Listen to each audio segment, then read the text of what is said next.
এখন রান্না করব ডাঁটা শাকের চচ্চড়ি। শাকগুলো কাটা হয়ে গেছে। আলু, কুমড়ো, আদা, রসুন, কাঁচা লঙ্কা, পেঁয়াজ। রান্নাটা করব সর্ষের তেলে। শুকনো লঙ্কা, 5 ফোড়ন,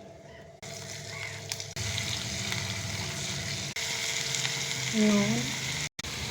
এটা কষানো হয়ে গেছে, শাকগুলো দিয়ে দেব। সর্ষেটা বেটে নেব। সর্ষে বাটাটা দিয়ে দিচ্ছি। হলুদ, অল্প একটু জিরে গুঁড়ো। হয়ে গেছে ডাঁটা শাকের চচ্চড়ি। রাই বাটা দিয়ে ডাঁটা শাকের চচ্চড়ি ভালোই লাগে গরম ভাতের সঙ্গে খেতে।